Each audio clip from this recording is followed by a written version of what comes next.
vedere come l'uomo può adattare appunto i suoi comportamenti, i suoi lavori, la sua anche infrastrutturazione del territorio per affrontare i cambiamenti climatici.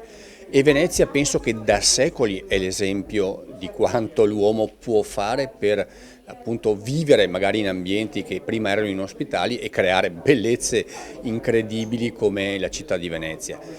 Quindi oggi un approfondimento che facciamo qui adesso con lo UAV, con appunto esperienze dal punto di vista accademico, con progetti realizzati, e poi approfondimento con anche un confronto con i colleghi che arrivano da tutta Europa per comprendere nei loro territori quello che è avvenuto. Quindi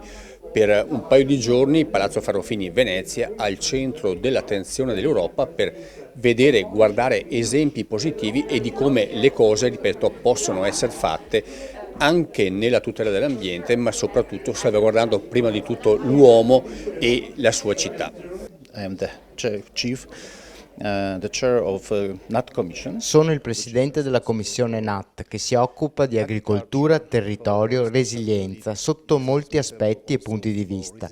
È molto interessante per noi essere qui a Venezia, dove voi avete dato risposte concrete a questo tema, come ad esempio il MOSE, il più importante investimento per proteggere il patrimonio culturale e la cittadinanza, un modello che mostra a tutta l'Europa come è possibile affrontare, se si vuole, una situazione difficile. Il cambiamento climatico è un processo che non riusciamo a percepire oggi, ma se guardiamo da qui ai prossimi 50-100 anni, sappiamo che è molto pericoloso. Per questo dobbiamo trovare soluzioni anche con le università, come stiamo facendo qui oggi in questi 2 giorni. Sono onorato di lavorare con lo UAV per cercare di conciliare scienza e pratiche concrete, il che è molto importante. La nostra università, premessa, si fonda sulla cultura progettuale, quindi come il progetto può servire i nostri territori al trasformarsi e immaginarsi per il futuro. Gli assi su cui stiamo lavorando sono moltissimi, ovviamente il rapporto col territorio fa parte del nostro mandato. La nostra scuola fonda la sua prima scuola di pianificazione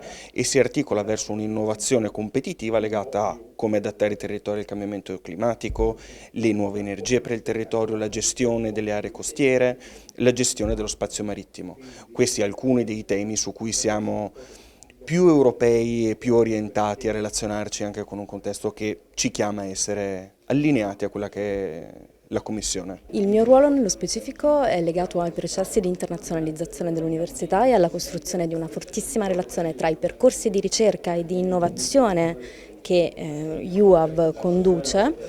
con il loro allineamento con le priorità della Commissione europea e in particolare rispetto alle questioni di cui UAV si occupa,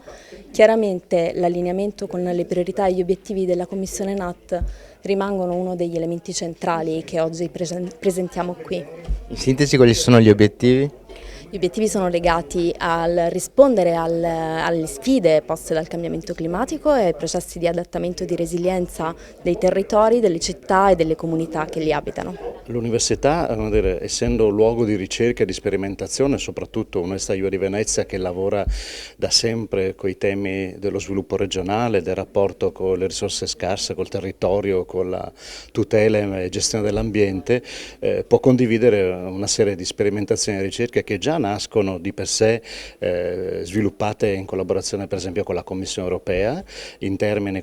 di gestione dell'ambiente, in termini di valorizzazione delle risorse, in termini di tutela del patrimonio storico-culturale e in termini di integrazione delle policy regionali con le attività di sviluppo delle regioni, e questo vale per l'Italia ma vale anche in tutto il contesto europeo. Le mie competenze riguardano tutta la relazione tra l'urbano e il rurale e quindi come gli aspetti ambientali che stanno nella parte rurale delle città e degli insediamenti urbani riesca a migliorare e a favorire la vita all'interno delle città, e quindi questa relazione molto spesso messa in crisi e stressata dai cambiamenti climatici riesca invece a essere fonte di opportunità e di miglioramento delle condizioni di vita.